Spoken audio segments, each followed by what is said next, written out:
Olá, olá a todos e todas, sejam bem-vindos e bem-vindas a mais um episódio do Veja Seu Bolso, um programa dedicado a falar sobre mercado financeiro, finanças pessoais e investimentos para você aí do outro lado que quer entender um pouquinho mais do assunto e aplicar no seu dia a dia. Meu nome é Juliana Machado, sou editora de Veja, sempre te acompanhando aqui nessa jornada junto a um convidado para falar de algum tema específico que certamente vai ser interessante aí para você do outro lado que está buscando essas informações sobre investimentos. E hoje a gente vai falar um pouquinho de um tema que parece meio árido, meio difícil, que às vezes a gente não tem uma compreensão muito direta, muito simples, mas que é algo muito importante sim para o investidor, que são os fundos de investimento em direitos creditórios, ou FDICs, que passaram, né, a ser liberados neste ano pela Comissão de Valores Mobiliários para os investidores de varejo, como o meu e você. Então, certamente é um tema que a gente tem bastante para falar. E para me ajudar nessa tarefa, eu trouxe aqui o Nuno Versa, que é CEO, presidente da Sol Agora. Nuno, tudo bem? Seja muito bem-vindo. Como é que você está?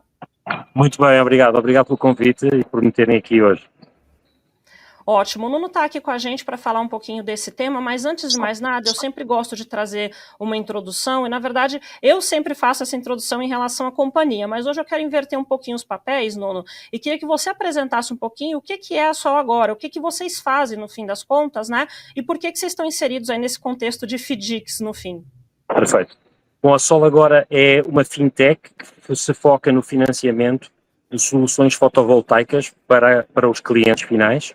Ela está dentro de um ecossistema um pouco maior, que se chama Descarbonize Soluções, mas ela opera basicamente dando a oportunidade das pessoas poderem ter um crédito para adquirir o seu sistema fotovoltaico, ou seja, o seu conjunto de placas solares para a sua casa, ou soluções com baterias, ou até de carregadores veiculares. Para nós o FDIC é essencial, porque ele é ágil para a gente operar, é fácil de estruturar a dívida, o funding que nós capturamos para poder fazer esses financiamentos, e permite, inclusive, aos investidores do próprio FDIC ter determinado tipo de cotas que têm um certo apelo em termos de prémio em relação a vis-à-vis do risco que elas representam. Então, para nós é extremamente interessante e super ágil ao poder operar com operações como FDIC, com FDICs. Os FDICs eles têm uma participação importante no mercado porque eles servem como forma de captação mesmo de recursos para serem destinados a alguns segmentos, a algumas áreas. Você tem várias frentes de financiamento no país, né? Para quem está vendo a gente aí, é muito comum se falar no financiamento bancário, por exemplo. Você tem aqueles financiamentos que são feitos como investidor anjo, né? Que é quando você tem uma aplicação de um fundo específico dedicado a fazer esse tipo de investimento nas empresas e acompanha o desenvolvimento dessas empresas. E os FDICs, que são uma forma de você fazer essa captação aí para algumas companhias que também dependem de recursos para continuar crescendo, que é um pouco do papel, né, que a Sol Agora faz aqui dentro, né, de fazer servir dessa parte de intermediação, de servir de ponte, né, para esse tipo de produto. E aqui eu separei algumas informações também que eu acho que é bem importante da gente consultar, da gente falar, né, que é o fato da Sol Agora ser uma investida da gestora canadense Brookfield. É uma companhia muito grande, internacional, e o fato da Sol Agora ter capital dessa grande empresa nos mostra justamente a relevância desse tema de estruturas fotovoltaicas para a gente falar do ambiente de energia, principalmente, né? E os fundos da Sol Agora, eles concedem crédito, né, como o próprio Nuno trouxe para a gente aqui, para democratizar justamente esse acesso à energia solar, que embora seja muito importante, a gente sabe da relevância, né, Nuno? A gente está falando de um instrumento que ainda não é necessariamente acessível para boa parte das pessoas, seja porque é mais caro, seja porque elas têm alguma limitação na hora de colocar isso na sua residência, né? E os créditos concedidos, eles servem para a instalação justamente de placas solares e de baterias, tá? A Fintech também tem dois fundos do FDICs, né, o Sol Agora Green ESG, FDIC 1 e o mesmo fundo 2. No primeiro lançado, em 2023, houve uma captação de 500 milhões de reais, cifra bem importante, tendo o Itaú como principal investidor, e em 2024, 900 milhões de reais aí captados com BR Partners, BNP e outros investidores aí por trás, né? E acho que depois desse preâmbulo aqui que eu fiz, né, Nuno, para dar um pouquinho de dimensão para as pessoas, eu queria que você pudesse comentar um pouquinho como é que funciona esse processo de captação, como é que é essa relação entre as pontas que você faz, né, que a Sol Agora faz, considerando aqui os FDICs no meio disso. Claro. Até só para adicionar um pouquinho ao seu comentário, no Fundo 2 e para o Fundo 3, que já estamos a lançar agora em janeiro, também temos o Banco Mundial como investidor, que para nós é extremamente importante, porque ele dá um atestado de que aquilo que nós estamos a financiar tem um propósito, não é só a questão do financiamento de um produto de consumo, é algo que tem algo a ver com a descarbonização do meio ambiente e facilitar às pessoas o acesso a terem, de certa forma, a sua própria energia. Então, esse aspecto é importante mencionar. Em relação aos FDICs, porque é que os FDICs são tão utilizados por empresas como nós? Porque eles têm um processo relativamente simples de se preparar, mas eles ao mesmo tempo dão as garantias aos investidores de segurança e de proteção, porque essas operações, elas são governadas pela CVM, então elas têm regras que têm que ser validadas, tem que ter um gestor, tem que ter um administrador, então elas dão essa segurança, e além disso elas permitem estruturar diferentes níveis de risco versus custo do dinheiro que a pessoa quer investir. De forma muito simplista, basicamente hoje há 3 conceitos de cotas que as pessoas conhecem melhor. A gente fala sempre das cotas sénior, que são aquelas que normalmente são aquelas que recebem primeiro o dinheiro de volta e também têm menos risco. Por essa mesma razão, também normalmente é onde o custo desse dinheiro acaba por ser um pouco mais barato.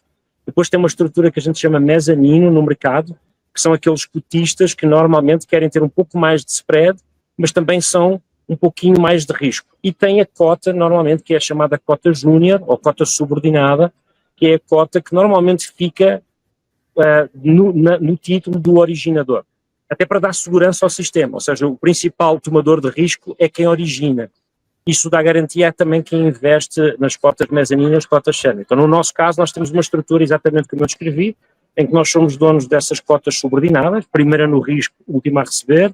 Temos algumas casas que entraram nas nossas cotas mezanino, então segundos no risco, segundos a receber, e temos as cotas sénior, onde essas casas que você acabou de mencionar entram muito na parte de subordinação de sénior, que são os primeiros a receber e os últimos no risco.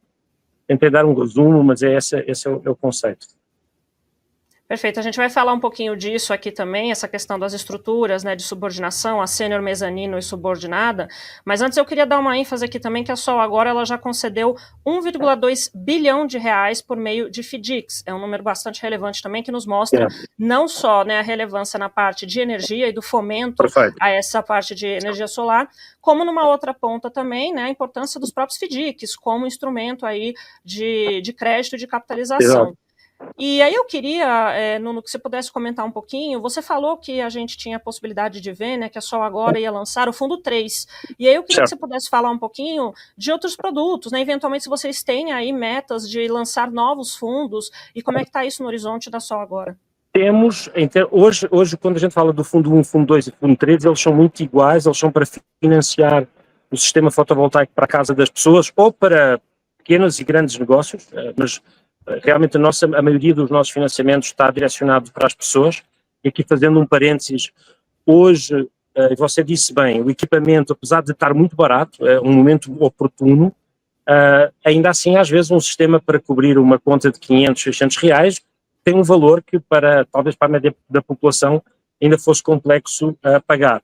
Mas tem uma vantagem este produto, porque eu consigo bem que substituir a conta de luz pela conta da parcela do financiamento de forma fixa, que é muito bom.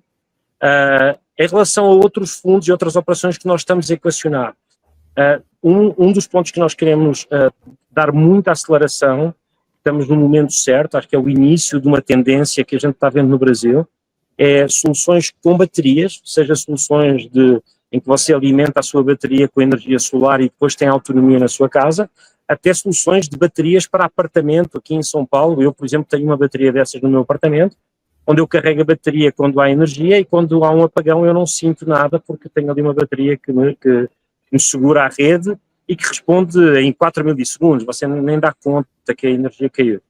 Tem um outro que nós estamos a equacionar também, com uma parceria, acho que extremamente importante, apenas no início, é da gente poder ajudar a fazer o financiamento na transição no que toca a veículos elétricos.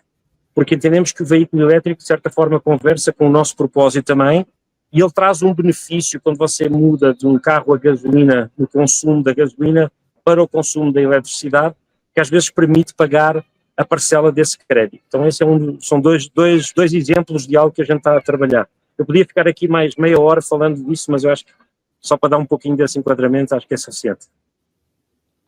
E só para deixar mais claro para quem está assistindo a gente, quem são os clientes de vocês? Uma pessoa física pode ser o cliente, uma empresa pode ser cliente, uma microempresa, uma grande empresa, quem são essas pessoas? Qualquer CPF e CNPJ que tenha interesse em ter hoje uma solução de fotovoltaica para substituir esse custo de luz que paga para a distribuidora de energia.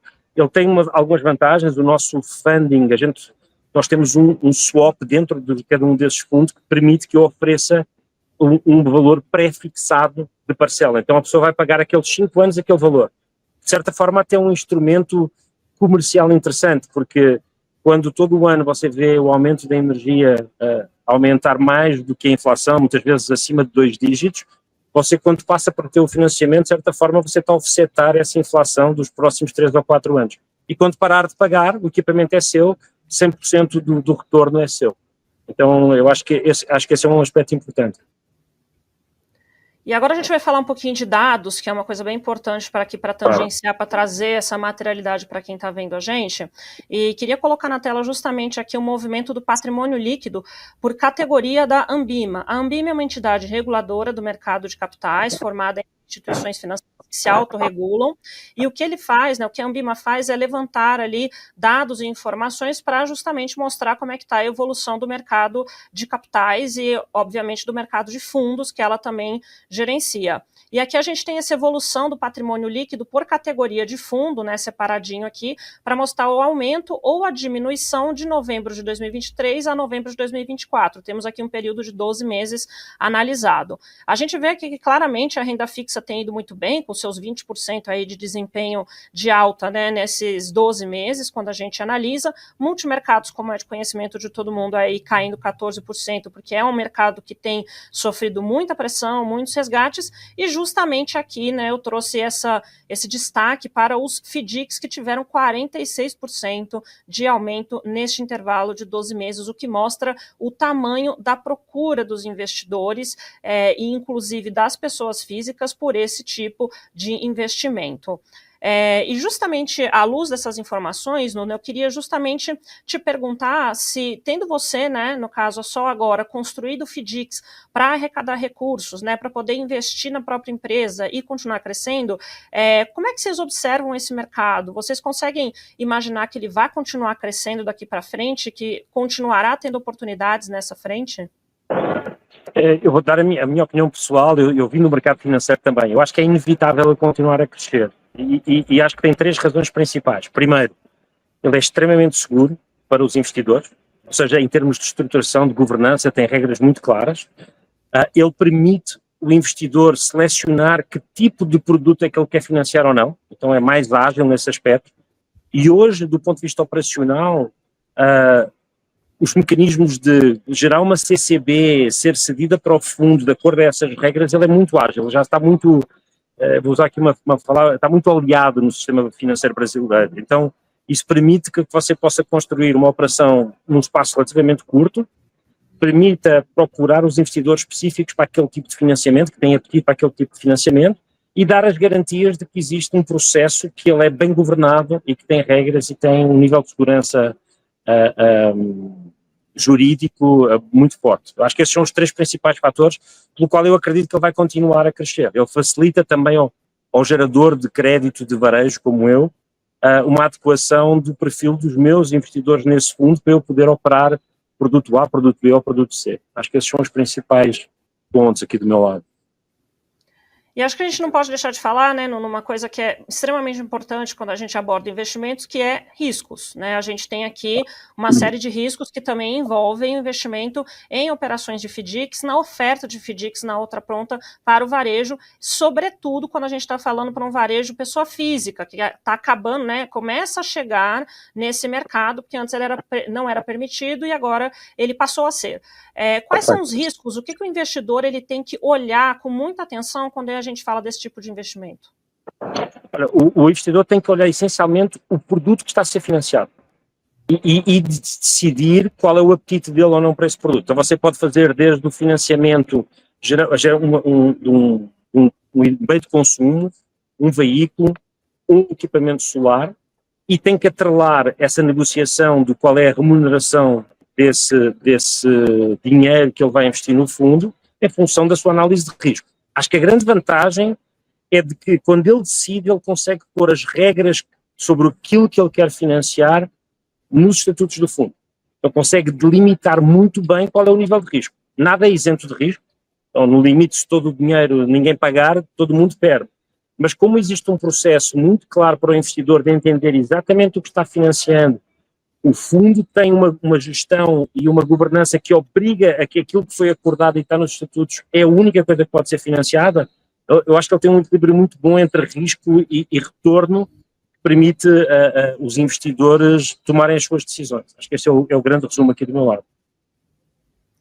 Legal, e a gente tem também essa decisão da Comissão de Valores Mobiliários, como eu comentei, né, que editou a resolução 175, como ela foi chamada, que é uma resolução que justamente vai atrás da outra resolução, a antiga resolução 555, dos fundos de investimento, e mostra que, né, trouxe aqui uma atualização importante, né. Entre as várias atualizações, a gente teve, por exemplo, a liberação de fundos com investimento no exterior para pessoas de varejo, né. Antes, o varejo não tinha permissão regulatória de acessar esses produtos.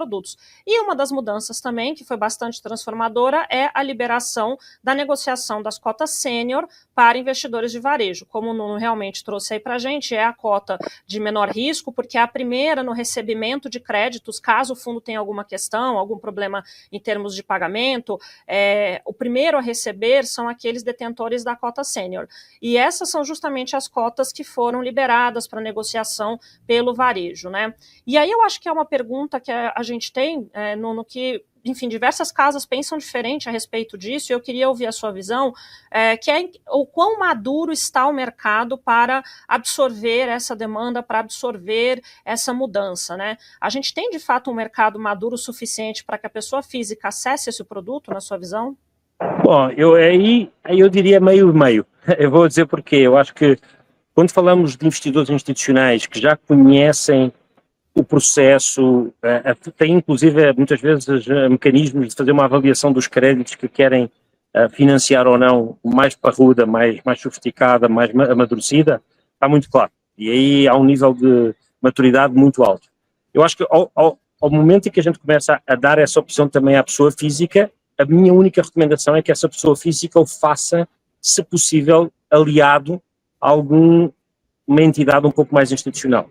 Até porque, independentemente de tudo aquilo que eu disse, de que os estatutos estão lá, está claro, às vezes o entendimento do Nuno ou do João são diferentes exatamente para o mesmo documento. Então, eu acho que às vezes ter uma parceria ou ir à procura de algum investidor institucional que acaba por ser ali um âncora desse investimento nessas cotas séniores para essas pessoas físicas, acho que ele pode ser válido. E há pessoas físicas que já são gente mais institucional, está mais acostumada com o mercado financeiro, há outras que menos. Então o único ponto de atenção é que a pessoa não assuma nada, apesar de estar tudo claro, ser transparente, não faça assumptions, não tome essas decisões sem ter uma validação um pouquinho mais institucional. Essa seria a minha recomendação. Mais uma vez, eu não sou dono da verdade, mas seria a minha recomendação para investidores, eventualmente como eu, que gostariam de fazer esse tipo de investimentos.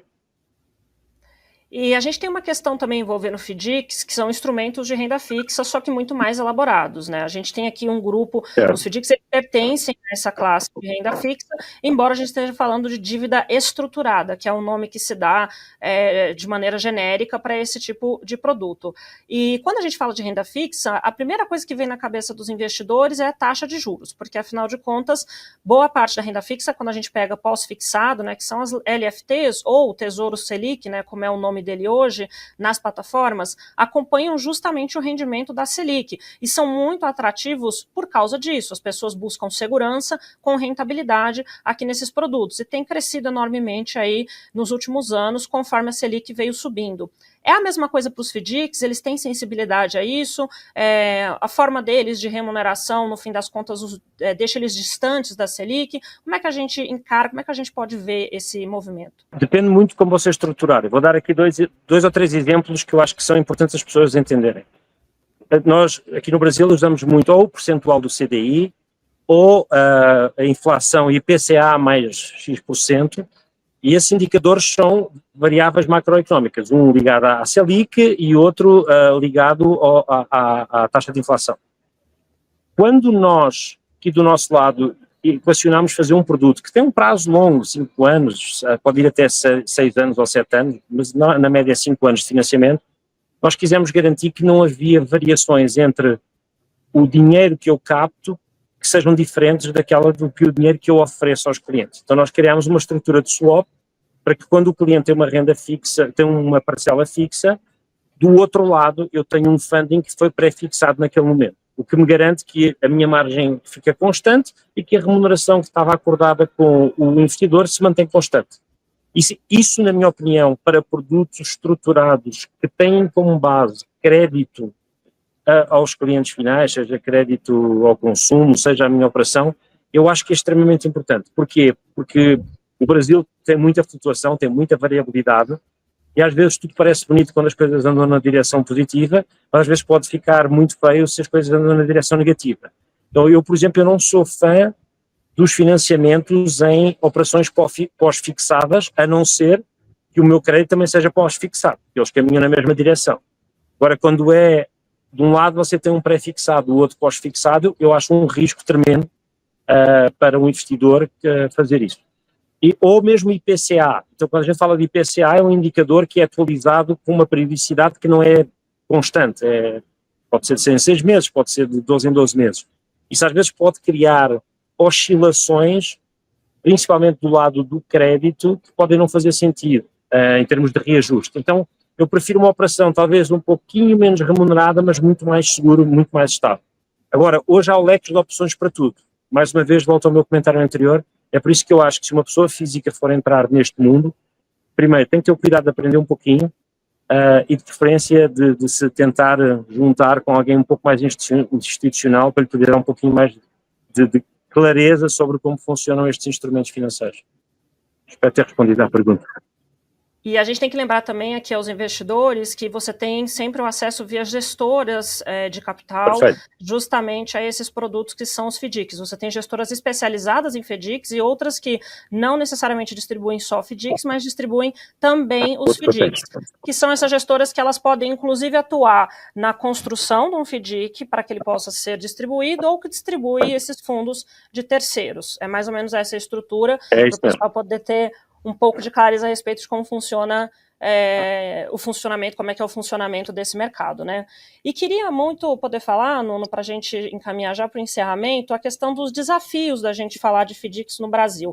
É um mercado com uma liquidez muito baixa, no fim das contas, aliás, não tem mercado secundário, como a gente costuma dizer, e para quem está assistindo a gente, mercado secundário é como a bolsa de valores, você não está negociando ações com a empresa, você está negociando ações com outros investidores que querem buscar ou não o papel, você vê, é uma compra e uma venda feita em ambiente de bolsa. Os FDICs, você tem uma outra estrutura mais difícil, porque você não tem esse ambiente de bolsa para fazer essas negociações. Você depende de mesas de operações mais complexas, e pessoas que realmente entendem como funciona para poder acessar um ou outro produto. Então, é um mercado que oferece muitos desafios, Nuno. Eu queria que você pudesse falar um pouquinho como enfrentá-los e como é que vocês se preparam aí dentro para realmente lidar com a transformação desse mercado. Eu vou fazer um comentário, pode ser um pouquinho polémico. Eu acho que tem tudo a ver, no final do dia, com a forma como o originador dos créditos, que vai ser pago ou suportado por esses FDICs, e nomeadamente pelos investidores nesses FDICs, se mostra com qualidade e com disciplina. E é um processo.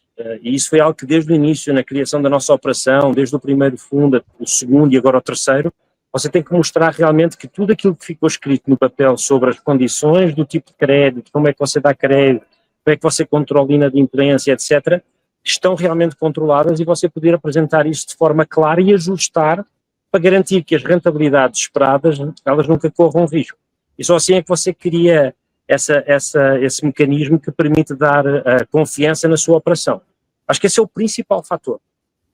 A clareza sobre essa remuneração do investimento que os investidores vão fazer nessas cotas para nos financiar as nossas operações, ela é um resultado dessa disciplina. Eu acho que esse é o principal fator, porque é verdade que, eu diria que talvez, vou tentar usar outra frase aqui em relação à sua frase, não necessariamente há pouca liquidez, eu acho que ela é muito mais seleta e mais preocupada com estes aspectos que eu acabei de comentar. E eu vejo isso, quando a gente conseguiu montar uma operação, a gente vai comprovando e vai melhorando, conforme a gente vai evoluindo na operação, acaba por aparecer investidor institucional que tem disponibilidade e vontade de colocar essa liquidez. Se você começa a ter muitas nuances, vou usar uma palavra aqui meio colorida, em relação àquilo que você descreveu e aquilo que está acontecendo, eu acho que o acesso a esse dinheiro fica sempre mais difícil. Eu acho que esse é o desafio, é um desafio muito mais operacional do que propriamente financeiro. Não sei se faz sentido o que eu estou dizendo. Faz sim, Nuno, queria muito poder agradecer você, aproveitar aqui para deixar o espaço aberto para caso você queira deixar uma mensagem aqui para os nossos telespectadores. Acho que no caso dos FDICs, eu queria que você pudesse também falar não necessariamente uma recomendação, mas que tipo de informação ou qual que é a principal dica que o investidor tem que ter quando ele está mirando a escolha de um bom FDIC. Ele vai para uma plataforma e ele deve fazer o quê? Qual que é a mensagem que você deixa para ele? Eu deixaria 3 passos. O primeiro é entender como funciona um FDIC. E hoje até na internet, se você for na internet e procurar como funciona um FDIC, mas você tem até diagramas que explicam exatamente quem é o papel do gestor, do administrador do fundo, do originador do crédito, as diferentes níveis de cotas que existem de cada FDIC. Então, esse é o primeiro passo, que é entender como funciona a operação em si. O segundo é ir à procura, e também tudo na internet, hoje graças a Deus tudo você consegue encontrar na internet, ver quem são as gestoras que estão mais neste mercado, fazer essa distribuição desses, ou essas aplicações de compras de títulos de FDICs. E eu acho que o terceiro, volta àquele meu comentário, é entender qual é o crédito que está no fundo. E lembrando que o estatuto de cada fundo onde você vai investir, ele é claro, é transparente, e ele é estanque, então você tem que ler, se não souber interpretar muito bem o tipo de crédito, quais são as garantias e o processo, pedir a alguém que tente ajudar.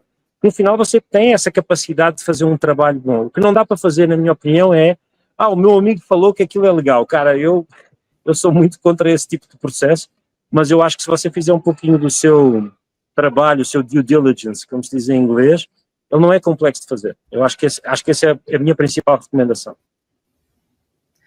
Nuno Versa, que é CEO, presidente aqui da Sol Agora, participou aqui do Veja Seu Bolso. Nuno, queria agradecer muito pela sua participação. Obrigado a vocês. Muito obrigado a vocês. Tchau, tchau, Feliz Natal e bom ano novo. No programa de hoje ficou claro como que funciona o investimento em FDICs, que é uma classe aí nova e bastante interessante para o investidor que está buscando uma diversificação dentro da renda fixa e uma forma aí de apimentar um pouco mais a renda fixa dentro do seu portfólio. Os FDICs, como o nome já indica, é fundo de investimento em direito creditório. E os direitos creditórios, aqui para ficar bem claro e não sobrar dúvida para ninguém, eles são cheques, parcelas de cartão de crédito, são aluguéis, duplicatas e outras coisas, né, outros títulos que as empresas têm a receber de pessoas que têm algo a pagar, que têm algo ali, uma dívida para elas e que vão sendo pagas aos poucos. Então, sempre que você tem esse formato de venda, em que você faz uma venda, a empresa faz uma venda, e ela gera créditos a receber, isso se chamam direitos creditórios. Você pode vender isso que foi gerado, né, isso que pode, que tem a receber, que a empresa tem a receber, você vende isso como direitos creditórios. E para que isso serve? Justamente como uma forma de capitalização da empresa. No mercado financeiro é para isso que ele existe, para poder fazer essas trocas de recursos e levar esses recursos justamente para as companhias que precisam desse dinheiro antes desse dinheiro necessariamente ser pago a elas. E da mesma maneira que a gente olha para o mercado de ações, a gente olha para o mercado de FDICs, cada um à sua forma, né? Para fazer uma analogia aqui, quando a gente olha para o mercado de ações, a gente espera a valorização dos papéis. É assim que você busca ganhar dinheiro com o mercado de ações. Nos FDICs, né, o dono da cota do fundo, ele vai ver a sua cota se movimentar conforme esses fluxos de pagamento vão sendo realizados na outra ponta. Então, aqui é muito importante que o investidor que esteja de olho aí nesse produto, ele compreenda, ele entenda como funciona esse fluxo, porque ele é essencial para mostrar ali realmente uma rentabilidade nesse tipo de produto. Lembrando que tem gestoras no Brasil que têm facilidade, já fazem há muito tempo esse tipo de trabalho, e já construíram também uma base muito grande e importante, não só de empresas que podem pedir acesso aqui à parte de investimentos e podem solicitar, né, a elaboração, a construção de FDICs para poder se financiar, como também tem uma parcela importante como originadores, que são aqueles justamente que estão na ponta indo atrás desses créditos para montar essas estruturas. Esses são os originadores dentro aqui da estrutura dos FDICs. E é importante também da gente notar que existem 3 tipos de cota quando nós estamos falando de FDICs. A resolução 175 que chegou da CVM este ano, ela já fez algumas mudanças em relação à classe de cotas. Antes, um fundo de investimento simples, tá? Um fundo de investimento de ações ou de renda fixa ou um multimercado tradicional, ele poderia oferecer apenas um tipo de fundo para você. Você vai até a plataforma e você adquire um produto.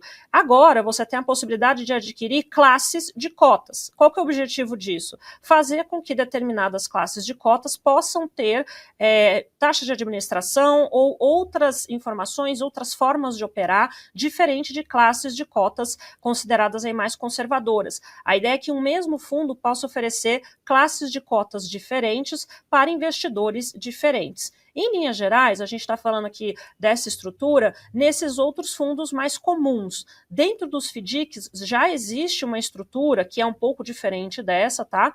Que é a estrutura de cotas, quando a gente fala de cota sênior, mezanino e subordinada, tá? A ordem a cota sênior é a primeira que tem aí o direito ao recebimento de recursos. Então, em qualquer questão que o fundo eventualmente venha a ter, seja no pagamento de recursos, seja numa inadimplência ou algo do tipo, a prioridade no recebimento de recursos é da cota sênior. Então, se você tiver adquirido uma cota sênior de um FDIC, você terá direito aí a prioridade nesse recebimento. No intermediário aqui fica mezanino, ela está ali entre os dois principais, entre as duas principais cotas que você tem dentro de um FDIC. E finalmente você tem a subordinada, que em geral ela vem aqui, né, para ser adquirida pelo cedente, que é a empresa titular aí dos direitos creditórios. Essa empresa titular, ela entra como subordinada justamente para dar mais garantia, dar mais robustez a essa estrutura. No Brasil, de acordo com a 175, a resolução da CVM que eu acabei de comentar, apenas a cota sênior está liberada para os investidores de varejo, porque no entendimento da CVM, no entendimento da Comissão de Valores Mobiliários, essa é a forma de você garantir um acesso, mas um acesso mais moderado, um acesso melhor, um acesso mais conservador para uma classe de produtos que ainda é nova e que oferece um nível de risco superior dentro da renda fixa, muito embora os FDICs façam parte da renda fixa, porque eles são aí produtos de crédito, eles não são produtos tradicionais e têm um funcionamento muito particular. A dívida estruturada, ela tem riscos associados bem importantes. E, finalmente, acho que vale a gente mencionar a questão da liquidez e também a questão da inadimplência, como eu comentei aqui, porque esses são os grandes riscos que a gente tem numa operação dentro dos FDICs. E por que isso é importante? Porque quando a gente fala da liquidez, você está falando de um produto que não é como ações, ou não é como multimercados. Você tem ações que você pode negociar em bolsa, você tem altíssima liquidez, no caso de ações grandes, né? A gente também tem ações aí de pequeno porte que tem uma liquidez menor. Mas se você estiver negociando uma ação da Petrobras, por exemplo, você não deve ter muita dificuldade de entrar e sair desse papel, porque ele é bastante negociado. A mesma coisa funciona se você tiver que pegar um fundo tradicional do mercado, um fundo de ações ou multimercado. Ele pode levar até 30 dias para transformar as suas cotas em dinheiro, que é o que a gente chama de D30. É muito comum encontrar essa estrutura dentro do universo de fundos aqui no Brasil. Mas ainda assim, a gente está falando de uma liquidez que existe. Ela vai te pagar só em 30 dias, mas após esses 30 dias você vai receber esses recursos. Os FDICs funcionam de maneira diferente. Eventualmente, eles têm um prazo de liquidação, como a gente fala, muito grande, 200 dias, 300 dias, um ano. Ele traz aí justamente esse prazo bastante alongado, porque ele tem que ter muito cuidado com os resgates. Porque vamos pensar, se você tem uma estrutura com um prazo de resgate resgate muito curto e acontece qualquer evento no mercado que estimule os resgates, esse fundo não vai conseguir pagar isso para os cotistas, porque ele não vai conseguir se desfazer dos papéis na mesma velocidade que esses recursos são resgatados. E isso é um grande prejuízo, gera muito prejuízo para os fundos de investimento em direitos creditórios. Para qualquer fundo, mas sobretudo para esses, porque não existe um mercado secundário, como a gente também já comentou aqui, tão amplo como é para os outros produtos dentro da renda fixa. E queria também mais uma vez trazer aqui para a tela para a gente analisar como é que está a situação em termos de captação desses produtos. A gente falou de patrimônio líquido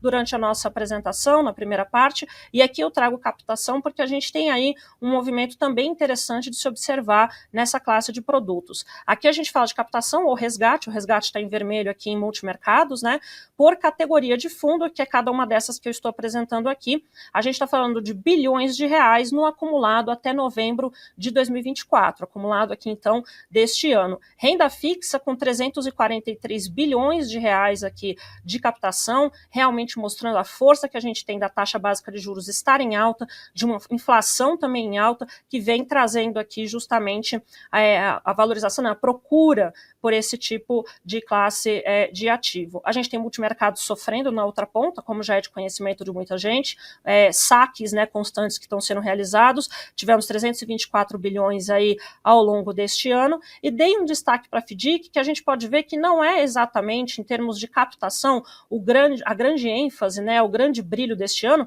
mas segue muito bem, 116,7 bilhões de captação ao longo de 2024, mostra realmente a força desse segmento, que deve continuar, inclusive, nos próximos anos, considerando aqui não só o movimento da CVM de liberar esses produtos para o varejo, mas também o surgimento daqui para frente de novas gestoras e novos produtos que sejam destinados ao varejo. Ponto final no programa Veja Seu Bolso, grande prazer estar aqui com você. Vamos lembrar que o programa Veja Seu Bolso agora faz uma pequena pausa para o fim do ano, então queria desejar aqui boas festas a você, a sua família, aproveitar aí a virada do ano muito bem, espero que seja uma ótima entrada para vocês, e a gente se vê em breve, em janeiro, com mais temas sobre investimentos para te ajudar na sua vida. Um grande abraço e até lá.